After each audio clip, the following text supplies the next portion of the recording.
Hey guys, welcome to the Unclouded Podcast, the first podcast of the year for 2026. I have Fran here, also known as Franier, and we're in the Lipology building, where he's also been able to build a really awesome studio here. A quick little info about that is I started this podcast back in 2021, and then I got busy with the business and life, so I put it on the back burner, and then we tried getting it going again in like 2023, and then got busy again and put it on the back burner.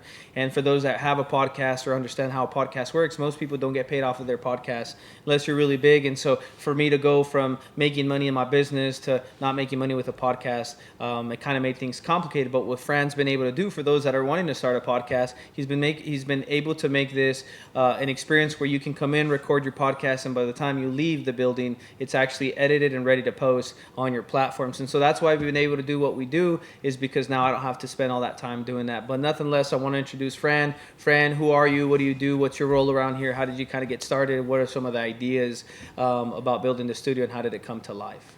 So thank you for having me here. So basically, here at the studio and at the building, I'm the GymJu guy. Yeah.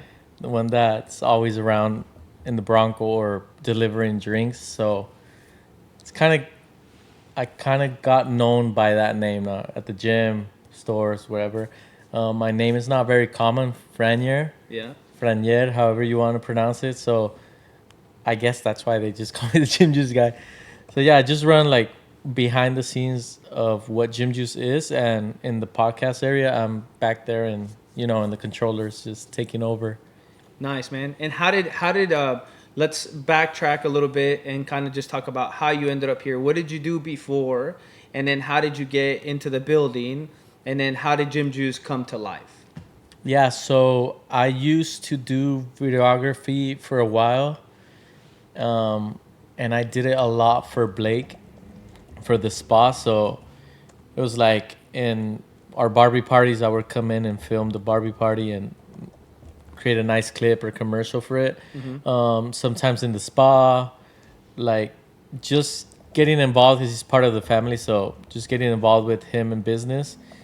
And then one day we're just talking about, hey, we need to create a drink for our patients, because we have so many patients coming in and we just didn't want to offer just water, So right.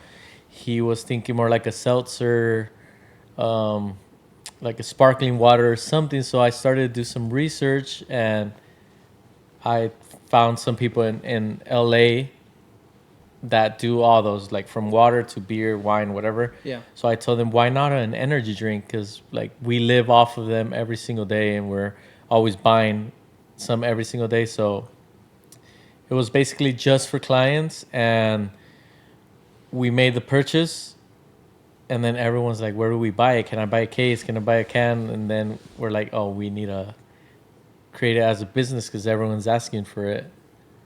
So was there a specific problem that you were trying to solve when you created it? Or was it just like that was the problem? Like you got the idea because like, hey, I was buying Red Bulls or I was buying Monsters. And then you were like, well, why can't we create our own energy drink? Because for those people that don't know, what is GymJu? Yeah, so it wasn't to replace our energy drink purchases every day. It was most for like, we want something to offer to clients that walk in. We get a lot of clients every day, and like right now we offer coffee, water, gym juice. Most of them just want gym juice because it's getting pretty popular around town. But there wasn't really a purpose behind it until a couple months ago. They were like, dude, like we're like looking back and like a year ago when we launched, it's like, look at how many stores we're in now, and look at how many people we reach just on social media. And you're anywhere, you're at the mall, you're at the gas station, and people recognize you. And I was telling them that people might, like famous people might feel that way. Like, hey, aren't you the actor or whatever? I'm like, it's funny. And at the same time, it's cool because it's something that's growing local, and the support has been crazy. Like people love it. And so far, we don't have haters that we know of, but I mean, if we have some anyways, we don't care. Yeah. Well, I'm sure there's people that like, oh, it doesn't even taste like good. Yesterday, we're boosting an ad right now. It's like a local ad. It's just showing to Tri-Cities. Sure. And some guy put, I tried it. It tastes like Tylenol. And I'm like, we always reply to the comments like in a funny, but Like Pasco PD. yeah, like funny where they're like, oh, these guys are trolls. But I clicked on the profile, like no pictures, no friends, no nothing. I'm like, it's just like a bot or whatever. Yeah. We don't care. We just left the comment there. We don't even delete them. Yeah. We're like, it's funny because we have 500 comments positive and just one like negative. But I mean, you're always gonna get that. It's typically regardless. how it is. Yeah, it's typically how it is, and we'll kind of dive deeper into that as we get the podcast, because like I had a video that I just posted last week sometime, and I think it's like 2.2 million views on Instagram, and it's on like 1 point some million views on Facebook, and it was of my guys cooking some shrimp on the roof, and they sent me the video, saw that. right? And then like everybody's laughing, like, man, like I love that you can eat anywhere, like us Mexicans, like we could eat anywhere and we'll feed anybody, you don't have to bring anything. And then there's like the 2-3 people that post like the ice, like this is how to deport them and this is how to report them, and it's like, or that's not safe and blah, blah, yeah, blah. it's not safe, or like you're ruining the integrity, or like one guy commented and was like, they would have been fired on my job site, and I responded back to him and I said, good thing it's not your job site, right? But anyways, we'll talk about the haters and all of that. But going back to what we were talking about, like you guys started because first of all, when you said we wanted to offer another drink to our customers that came in, that was for Lipology, right? Yes. And what does Lipology do? So Lipology is a medical spa. Blake has a background of ER. Like he was in the ER. He's a medical provider, and he built the spa. It's an empire, and it's grown so quick. People see our building, they're like, oh, like holy crap, this is insane. Like it's beautiful, because we go all in with like setting it up and decor and all that. Like Christmas was insane. We had like 25 trees, and putting it away was even worse. But he loves that. He loves the first impression. He always brings an example of like when you walk in Gucci or like a big name brand, high-end brand, they receive you with champagne, whatever you want. Like you have like really nice customer service, and we have a really nice customer service. People walk in and they feel like, I want to stay here for a while. Like they just don't want to come in, pick up meds and leave. Like they want to stay. So Botox, lip fillers, weight loss, laser hair removal. Like, bro, we have 40 plus services here in the spa. Yeah, and you said, how busy does Blake stay? Oh man, like today I saw him because I had booked on his schedule that we were gonna do like the bartender collab, but like in the whole week from Monday to Friday, I probably see him like twice, and we're in the same building all day. Like all day, yeah. Sometimes I tell him, bro, you need to take your lunch so we could talk at least and give you an update of what's happening or whatever. But that's how busy he is. I don't know, probably like 40 plus clients a day. Wow. And what's the relationship between you and Blake? Oh, we're like best friends right now. That's awesome. He's gonna marry my oldest brother, so they're engaged. Yeah. So it was like he's still part of the family, but I never worked like with him in a business. It was always like he'll hire me for a gig and then I'll do it, and that was it. But now working like to him and talking to him a lot, planning when we can, like mostly on Saturdays. That's when we sit and talk and plan. So it's been great. He's a really cool, down to earth guy. That's awesome. And so kind of to paint the picture very clear. So you started in videography, so you did that, and then you started doing some stuff for Lipology for Blake, and then you came in here, and then you guys started offering this service to people, where they would come in and you would give them a water or coffee, and then you're like, well, hey, like why don't we make a drink that we can offer them? And so then you guys kind of like, that was like a project, right? It started as a project. There was no specific plan, like, hey, we want to grow it to this amount of people or this amount of stores, right? It was just a project. That's there wasn't even plans to sell it. It was just give it away to clients. And so then you started seeing that get a lot of traction, and then you're like, well, why don't we make it into a business? Yep. Everyone wanted to buy it. Like, where can we buy it? And we're like, oh crap, we need to do something about this. And now, how many stores are you guys in?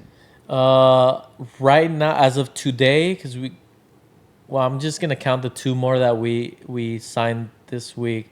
So 24 stores. Wow. 4 gyms. One Gold's Gym is like the corp one. Oh, It was wow. like the other ones are like Local. basically local. Yeah. But I mean, Pack goes through 10 cases like every week and a half. Wow. Like, it's funny because I walk in there, and it's not because I train there that they're gonna drink it. You know, it's just like, who cares? But I walk in there, and I see cans in the garbage cans, and I see them sitting like next to people doing reps. I'm like, oh, like people really like the drink, and they have different. They have Bum, they have Raw, they have a bunch of energy drink brands. Right. But I think people like to support local a lot, like a lot. It's been. Why do you think that it's taken off so much? Like, what do you contribute to success to GymJu's? I think being authentic. Yeah.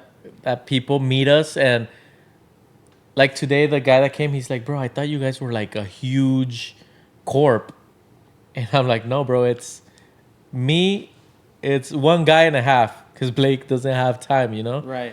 But I'm back here 1.5. packing, putting the labels, I'm printing labels, I'm doing, and then I'm packing the box and shipping it, going to the local UPS store.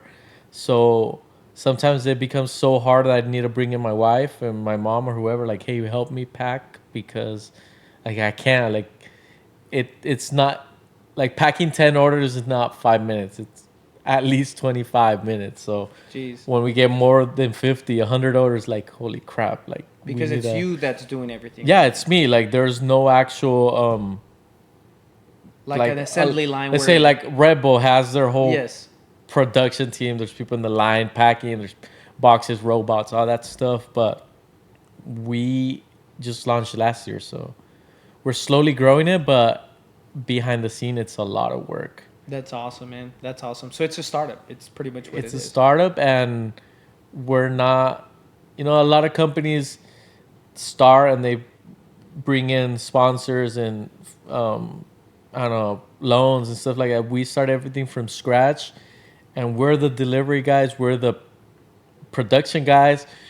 We're the cold callers. We visit stores. Like I love there's that. nobody that does that. So I learned how to sell, which I was bad. I never sold nothing in my life. You know, I learned how to go and be customer service for a client that's, I don't know, mad because the can is not good or it's soft or whatever.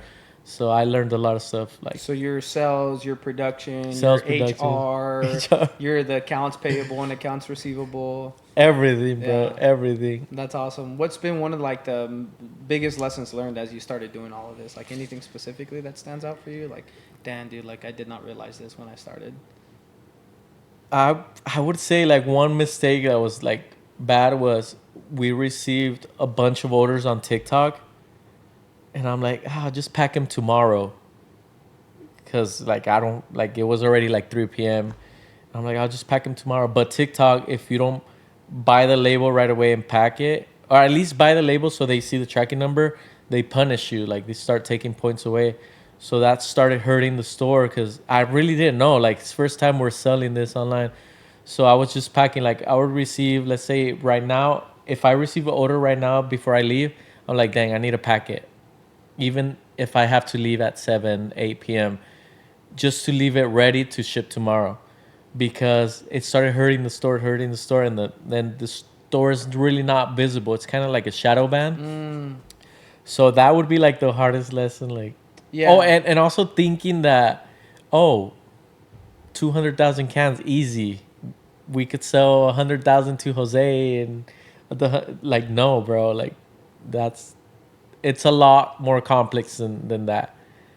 We're like 200,000 is not a lot, you know. It's like Tri City has 300,000. It's like a couple people could buy 10 cans, 20 cans, you know. But it became we're like, oh, we need to put in the work and go out and sell this thing, because if not, it's not gonna sell. It's not gonna grow itself. Yeah, it's not gonna grow Especially itself. when you're at a startup level, like it just doesn't happen. Yeah, it's put in the job because That's crazy, bro. That's insane. And a lot of people don't understand like the back end. Like me personally, like I'm learning some of this new for myself. Like I thought, well, first of all, GymJu was around for longer than a year. For whatever reason, I feel like you guys have been around for no, for a literally long time. like 4 months planning, having Juan help us with the can design. We had the vision, but I had some like technical. Like I would know how to do it, but I'm like, dude, bro, I need help like bringing this to this label, or like how do you do it? He helped us a lot, and it was like, bro, I don't like, it's a starting business. Can't hire you right now because we don't know what's gonna happen. He's like, I don't care. I trust in the project, and then you guys. Now he works for us full time, but actually the GymJu's team is a little bigger now. We And have who's Juan? Juan Diego, right? Juan Diego. So So he's from Venezuela. Yeah. I know him since he was like, bro, in diapers. He's super creative graphic designer. Well, you know him too. He's done stuff for you. So I'm like, we need to bring this guy on the team. Show to Blake, and he's like, oh yeah, I love his job. Let's do it. And then along came Brando. His name is Brando. He is a web and app developer. Bro, he's done some crazy, like our system, our GymJu system is called GymJu's HQ, which we could sell it right now. We could sell it to a starting energy drink brand or beer brand or whatever, because it has CRM, marketing, texting, email, everything in one app. Inventory.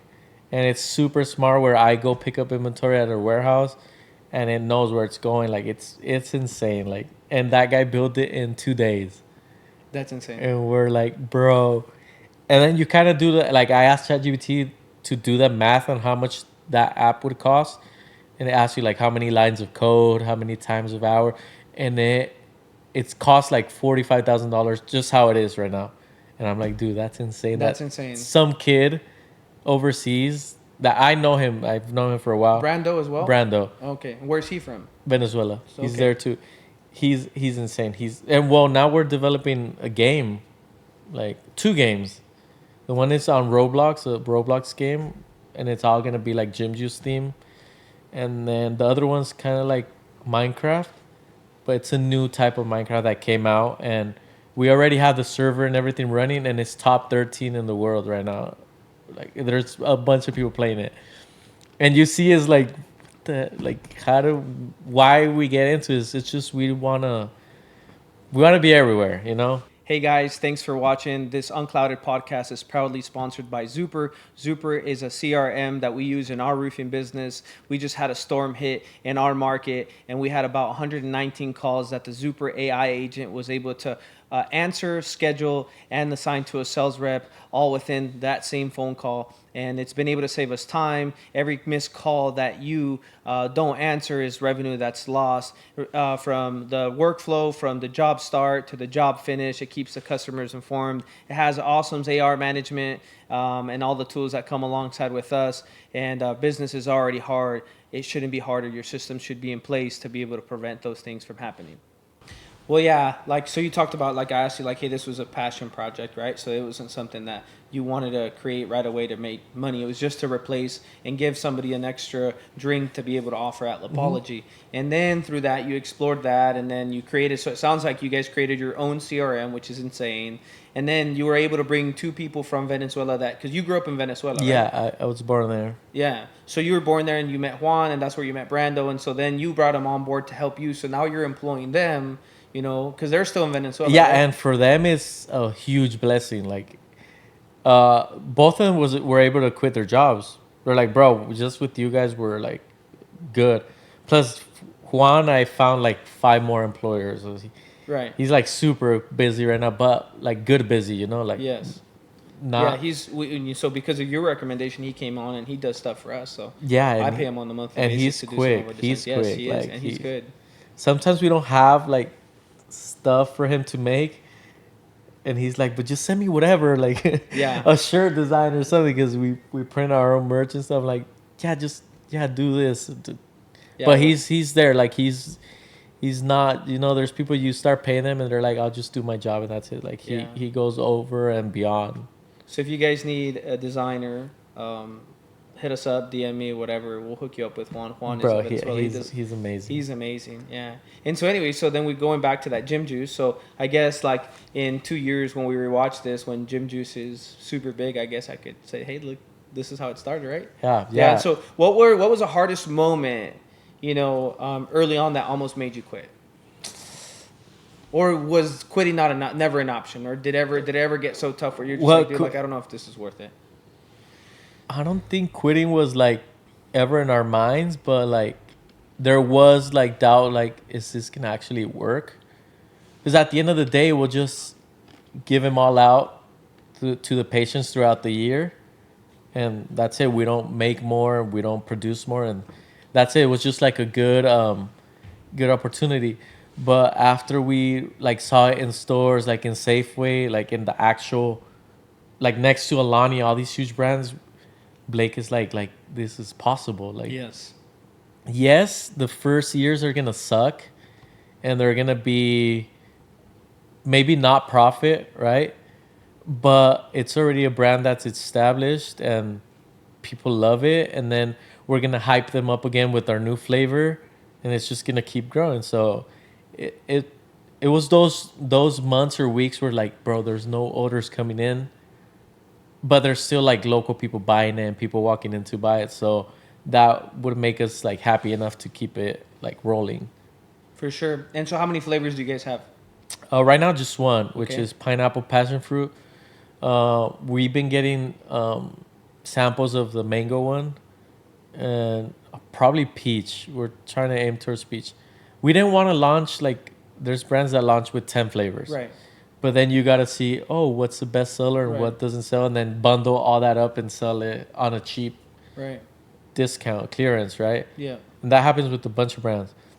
We wanted to launch it and then see, like, based on followers, like, what do you guys want for next flavor, and just start building it that way. Or like, what do we like? Like, what did we like about this one? What could we do to make a better flavor? And that's soon. That could be like probably spring or summer. Okay, for, this for a year. new flavor. Yeah. Nice. And will you guys bring out one or just two? Probably two. Yeah. It's always cheaper to launch 3 flavors at a time. Oh, like okay. to fill, like, let's say our original and then fill 2 more, just because the more cans you produce, the lower the cost. You get a, yeah, for sure. And they all go in the same line. You don't need to stop the line to pack one flavor and then stop it to do the other one. Like, it's smart enough to scan the cans and know what flavor goes in each. So Where do your drinks get made? Vegas. Oh, wow. So, but right now we're talking to Pepsi in Yakima. They're Pepsi, but they're like their own branch. So they don't really get like they don't obey Pepsi. They're just like a brand. Sure. So they could decide who they want to carry, who they want to do. So apparently they could pack for us. We just got to go and try it, see how it tastes from them. Because it's crazy. Like every state's going to taste different. Really? Because every state has different water. And we didn't know that until we packed in Vegas. He's like, if you pack here in Vegas and then you pack in LA, it's going to be a lot different. Like even acid levels and all that. It's insane. Like it's a whole industry. We walked in the packer and there's brands that are not launching till like 2030. But there's Alani, like a whole football field of new Alani flavors that are about to launch. Of course, we can't mention or say, but we saw stuff that we're like, what the heck? Yeah, like, these guys have an energy drink brand. How? Yes. It's insane. And so then with that, like if you start, like if you didn't know that and you just start doing it at multiple stages, then you start getting that inconsistency, right? Like what makes McDonald's so successful is that no matter what Their McDonald's fries you are go from to, the like, same people, yeah. Exactly. Yeah, no, and I mean, that's another thing. If they do in Yakima, it tastes literally the same, we would switch over because I would save so much money in freights and shipping and traveling there. But if it's a lot different, then we would just stick to Vegas and just do it their lifetime, you know? So for those people that are watching that are drinking a GymJu right now, walk us kind of through the process of like, hey, it gets made in Vegas and it gets shipped, and then how does it end up in their fridge, right? From you packing it, getting it delivered, where does it get delivered? Do you guys have a warehouse? Like, kind of talk to So us about first we sit down with a chemist in LA. They're called Drink Labs. They're huge. They make drinks for everyone. It's funny because we were there and one of the chemists was making a drink with THC, and you see her all like, Yeah. because they had to try it. Oh my gosh. And we're like, oh, and they would switch them like, and every shift they were switching because he's like, we can't have her tasting THC for 8 hours. You know, we're like, oh, that's insane. We didn't know that. Like, I didn't know that. They make so much stuff. So you sit down with them.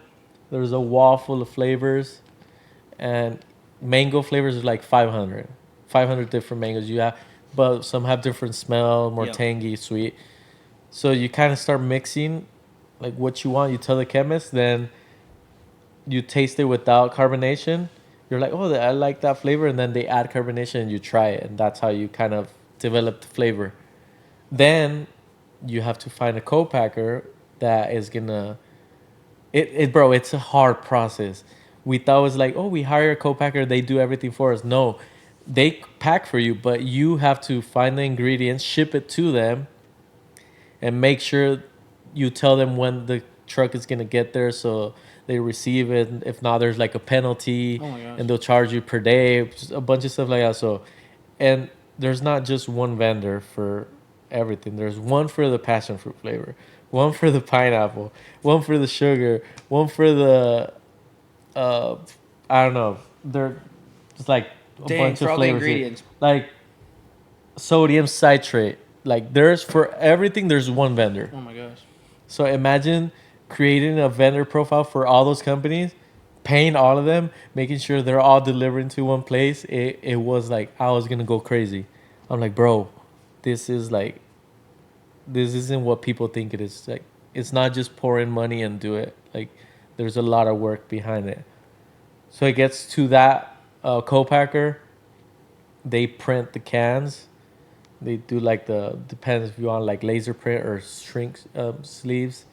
They go on the line, and the line it's amazing. It's like super fast, but it goes from like washing the cans to drying them to adding like a sterilizer to drying them again, and then they go down in the tunnel where they're getting like sprayed with the liquid, and then they just seal, and then at the end of the line just grab one cold because they get there like really cold because it's like I don't remember what it was called, like cold pour or something. Okay. And then there you try the first batch. Batches are for like per 5,000 cans. And we were there from 4 in the morning to 5 in the afternoon. And we had to try each batch. Oh my gosh. Bro, without no food or nothing. Like we were so excited, like seeing all that process that we're like, oh, who cares? But we were so like hyped in caffeine that. And we were in Vegas. Like once we got out of there, we're like, let's go to the casino. Let's go do something. For sure. So that's pretty basic. It gets packed there. They pack it. They put it on pallets, and then you just hire a freight to bring it over. And you have to hire the freight. Yeah, you have to do everything. Jeez. And then you guys receive it here at Lipology? Or We receive it at. We have a warehouse in Kennewick, huge warehouse, and everything's packed in there. And when we want to store it, when a store orders, I go in the Bronco. I put them in the truck and then go deliver it. Like it's just me. We don't have a distributor yet. That's crazy, man. And these are all the beginnings of what a drink company goes Oh through, yeah, right? it's And so complex. are you the only one that drives the Jeep? Yeah, it's just me right now. Oh, okay. It's if you, because so if you, literally so if you Blake's. cut somebody off, then they know it's you. Oh, they'll know it's me. That's why I'm always like careful and not on my Yeah. phone or nothing, because you know that page on Facebook, like Oh, Tri-City, dude, that's so funny that I grew up. Like I never want to be in there because everyone's gonna know. Did like, you know we made it on there? Really? Oh yeah, I saw. I was in South Carolina. I was. I saw when you shared it. Yeah, I was in Naples, Florida, and it was earlier this month, and Adam was switching lanes, and it was like in those merging lanes where there's two lanes, and you go from the merging lane into the actual lane, and when he merged, the other car thought he was going to go all the way to the right lane, so that car went all the way to the right on his own. It was It's not the like car's fault. It's literally the car's fault. Yeah, and then he got scared. He got scared, exactly, and he hit the curb, and it got a flat or whatever, and so he was like chasing Adam and like taking pictures of the van, and our van is like a billboard just like your Jeep is, right?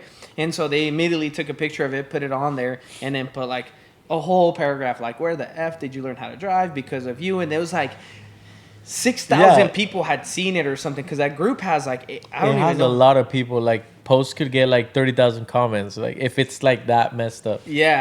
Yeah, and so anyways, we made it on there, but yeah, like it's relatable to, Adam had called me like as soon as it happened. He said, "Hey man, like I just want to let you know like this happened, just in case somebody calls you." And sure enough, like that came through. But like it was easy for me to receive it because Adam called me. I already knew, and it was like, dude, like the people don't understand is like business is like things are gonna happen, and like you have to be able to be adaptable so that you can like, dude, I told him like it's not the first or last time that's gonna happen. Like it's all good. Like Plus, Tri-City drivers suck. yeah, exactly. And so, anyways, going back to that, so you guys wrapped the Jeep. It's a Bronco, actually. It's a right? Bronco. It's a Bronco. Sorry. So it's a Bronco. You guys wrapped it. It looks killer. Like, who did your wrap?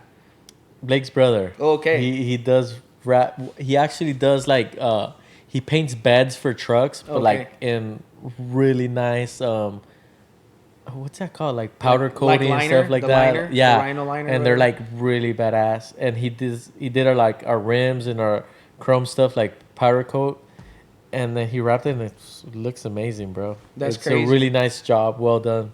Yeah, that's crazy. And so, like, I never know what you're up to, bro, because you have so many projects. Like, just right now, I didn't know you were starting in, like, making video games and stuff like that. But I know that you did videos, and then you got with GymJu. Like, that's your main project you would say that you're working on right now is GymJu, right? Yeah, like right now, I don't think I have time for anything else than GymJu. Oh. Well, I started working out, and that's in the morning, early in the morning. Right. So once I'm out of there, I have like my whole day full for GymJu. So GymJu, and then you guys have the video games that you guys are creating, and then you guys also do the LED screens, right? Yeah. I did it for a while. I still do it. I mean, if someone reaches out, hey, I want to buy one, I have the contact. I could get them a lot cheaper than in the U.S. Like that LED wall on the front desk, they quoted us here in the U.S. company like $90,000. Oh my gosh, that's no way we're paying that. Probably pay like less than half of that. And then what's cool for like those of you that don't know, it's a big LED screen. You come into Lipology and it's the first thing that you see, and you can actually change it to whatever you want. Yeah, it's a huge TV. You could put a video, you could put Super Bowl on it, you could do whatever. Like seriously, I didn't know that. It's good for like, I really recommend it for like conference rooms. It's a huge wall, and then that's your presentation board. Like you could do whatever. Connect your iPad to it, draw on it, whatever. It's a TV. It's literally a TV. Yeah. No, that's awesome. So anyway, so that's all that you do, but let's backtrack just a little bit just so people can understand like where you come from. Like where were you born? How was your upbringing? How did you get here? So I was born in Venezuela. Okay. And I was brought to the U.S. by my parents, and I was like probably 5. So went to school here, went all the way up to almost junior high, and then we moved back to Venezuela because my parents wanted to go back. So then like all my young adulthood until I got married was Venezuela, because I moved back to the U.S. in 2017, so not too long ago, a little bit before COVID. So yeah, just grew up here, learned English, was my first language. Went to Venezuela, forgot English because nobody speaks it there. Like, how was I going to practice it? And then there I met my wife, went to school, got married, had my first kid, and then we moved here to like start all over again as a like first time actually like working and being an adult, because Venezuela, like I would work just as a musician. It was like just good money, but nothing like serious. But then getting here and have to work in like an actual job, like hard job, it was insane. I started working at an Apple warehouse in Prescott. Really? And the only thing they had available was picking apples. So I'm like, well, I don't have any options. So right. I learned how to pick apples. I learned how freaking cold it could get out there, and how hot it could get too. But just slowly grinding until. And then after that, after you picked apples, what was the next thing that you got into? So I've always had like, I don't know, people always liked me when they met me. I don't know why. It's just like they meet me, they're like, oh, this guy's like a good guy. And then I met one of the supervisors, just talked to him for a while. He was asking me where I was from. While I was picking apples, he was showing me how to do it. And he's like, hey, I got a manager position in sanitation. The only thing is night shift. And I'm like, bro, whatever, but I don't want to be out here. Yeah. Like, it's cold and it's hot, and I don't know how to do it. Like, I don't know how, like, you guys, Mexicans or people who grow up doing that, I don't know how they do it. It's hard, bro. It's not easy. So, like, I really respect people who do that type of job. So I'm like, I'm in for it, bro. So I started doing that for a while, and I've always liked cameras and editing and stuff. So bought my first camera and just like doing dumb stuff, like small car clips on my car. And then it just started going from there. And then you started from that to making commercials to working with small businesses. Like, Yeah, I did a couple, like, I did real estate videos for a while. I just never enjoyed them, to be honest. mm-hmm. I would do them because, yeah, it's good money, but I don't know, walking through a house and just, that wasn't like Luciano does it amazing. I love Yeah. it. But I didn't enjoy it, you know? I enjoyed more weddings because it was like, I could, like, it actually has like a purpose. Of course, selling a house has a purpose, but like It's more meaningful. filming the couple and the Yeah. reactions, like so I did a lot, bro. I did a lot of weddings.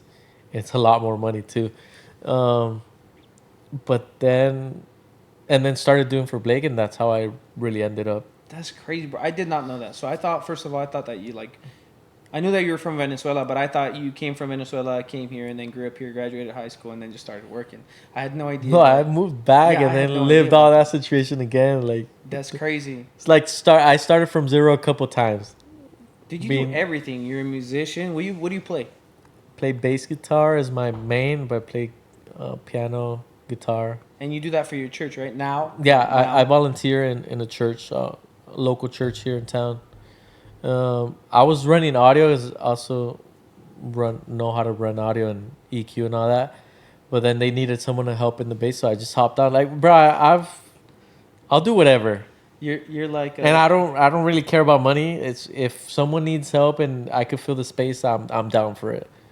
yeah, you're what they call a jack of all trades, master of none. I know. Right? So you started as you did a musician in Venezuela, then you came here, started picking apples, then went into sanitation, then started doing videos, car clips to weddings, to then coming over here helping Blake with the videos, then to starting GymJu, and that was from 2017 to now, so 8 years. Yeah, well, I graduated high school in 2017 actually, so dude, that's insane. Like, Yeah, like I tried a lot of stuff. Some stuff didn't work out, but I mean that's part of life, right? Like, not everything's gonna work out.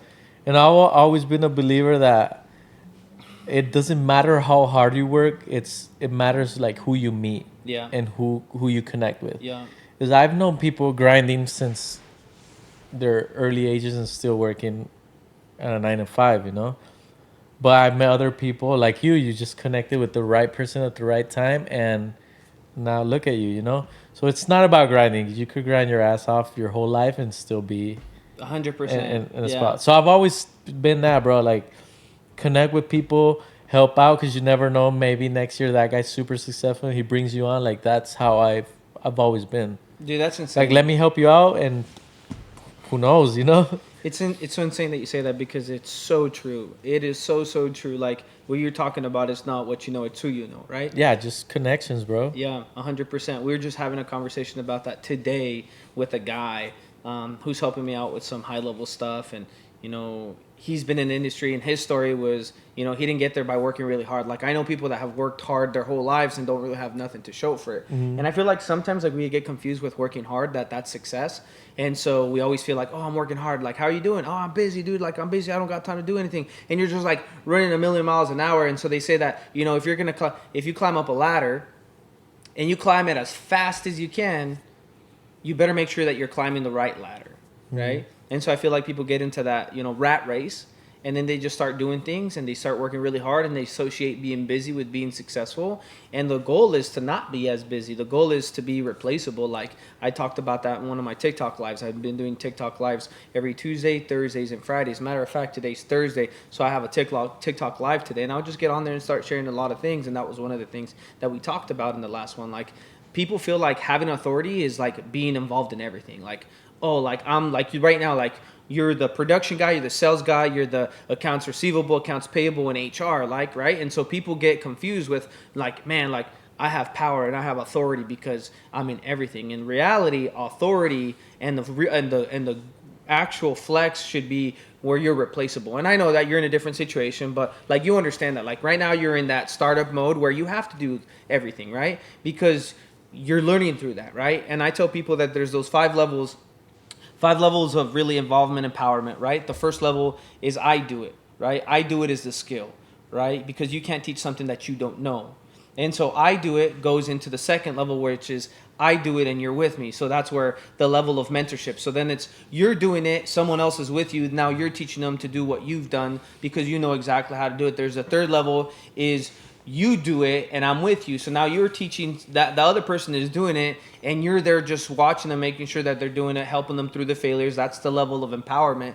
The fourth level is you do it. So now you have somebody else that's just doing that, right? What you taught them, they're by themselves. You're not there anymore. And then the fifth level is where you want to be at. That's where you start seeing the fruit. And that's where you do it and someone else is with you. And that's where that person that you taught is now doing it, but now is also teaching somebody else. But that's kind of where you're at right now. You're in the I do it. You have to do it. You have to learn the skills. And I'm assuming, that the goal with GymJu is to grow it as big as you can and eventually exit and sell. But in the time being, you're doing it, right? Am I correct? Yeah. No, that's the whole idea. And you're totally right, because right now I know how to do everything. So once we start bringing people along, I'll know how to show them to do exactly how we do it.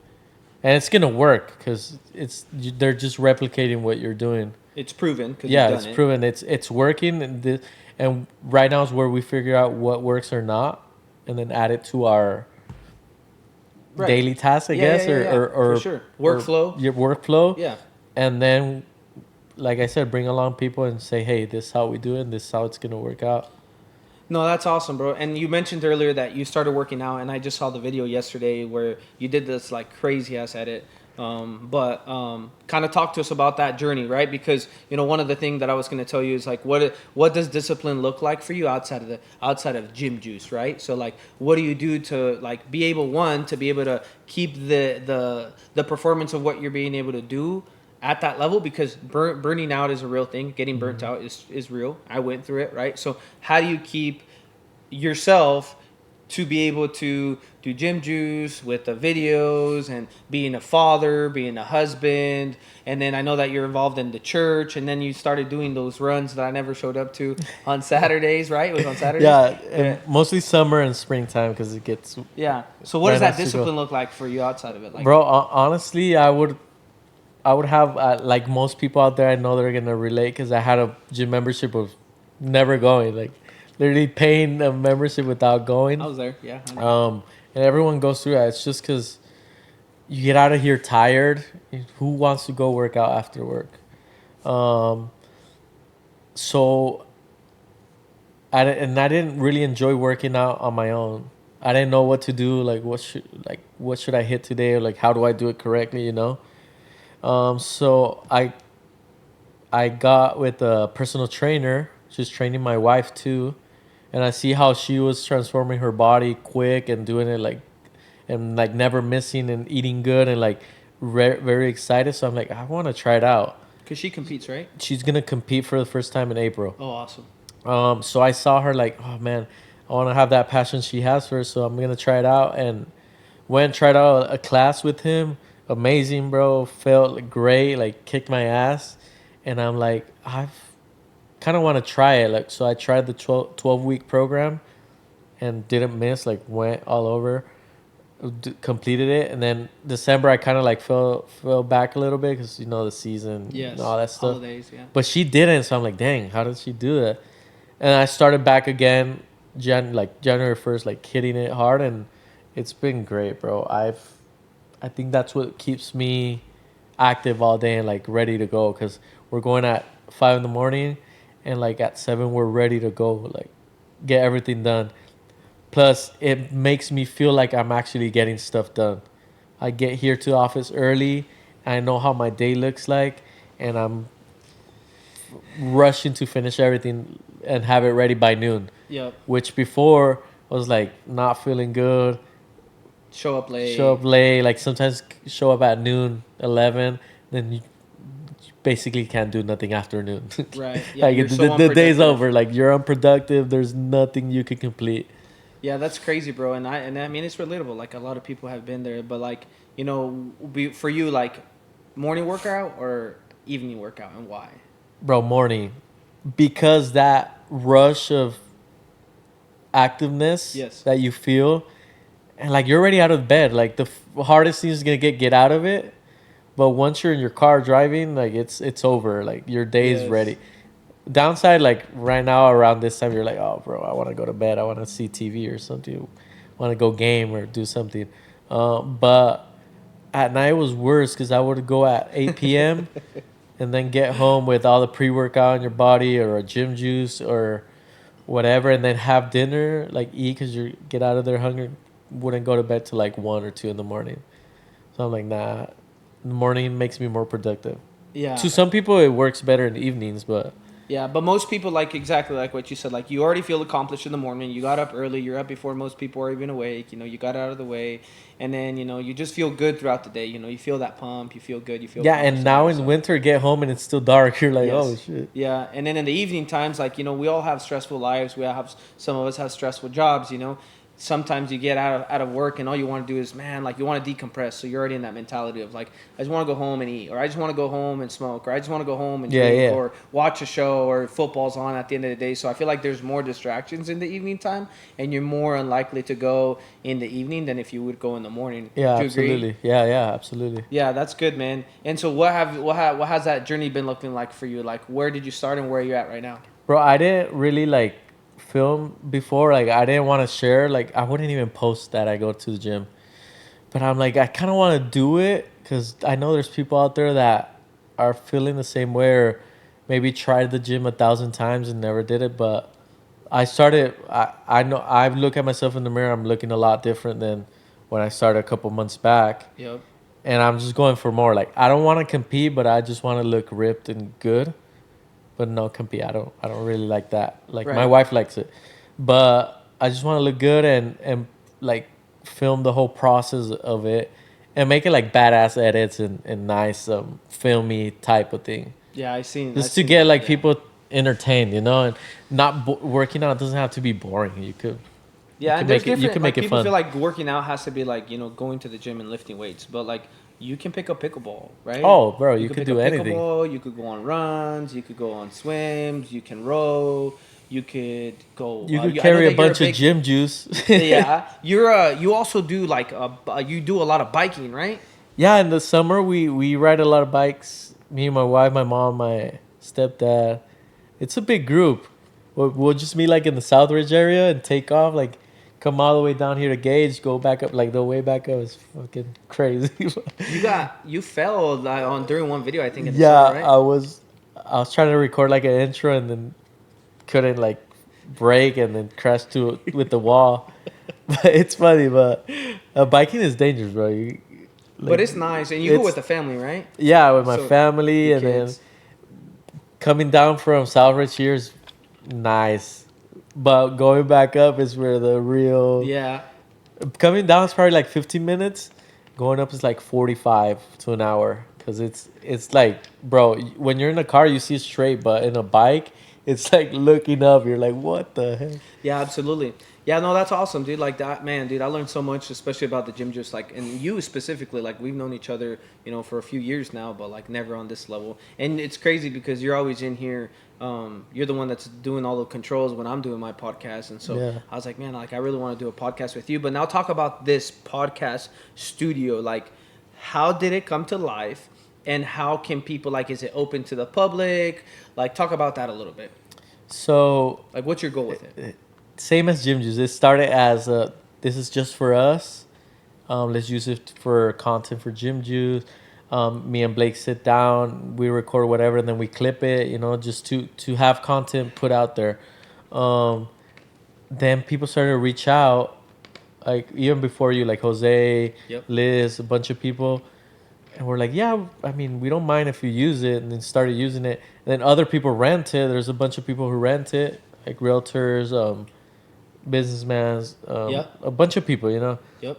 And then it started to get busier, and we're like, oh, okay. It might end up going towards a nonprofit situation. Yeah. Where everyone could come use it, but they'll just go through like an application type of thing. Yeah.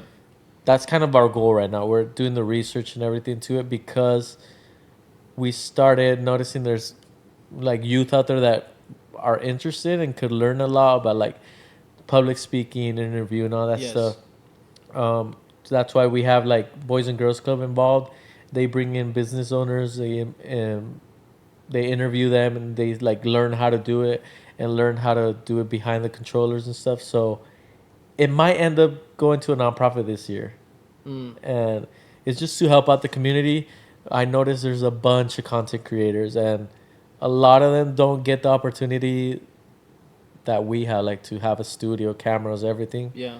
And they have like, and it's expensive to start. Like it's 10K plus to just like something basic.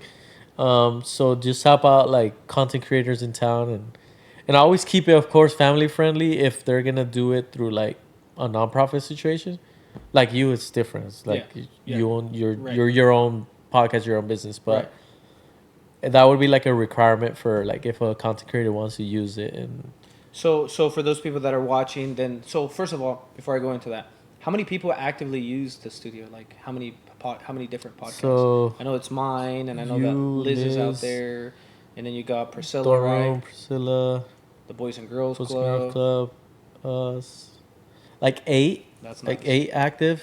Nice. Like in a month to month. Probably like 9 with Veronica. She does her stuff here. She has her own studio in her house, but sometimes when it's like she wants something quick, like she'll stop by. Like I know you're gonna have it ready tomorrow, so she doesn't want to edit or whatever. She'll just come sit here and talk.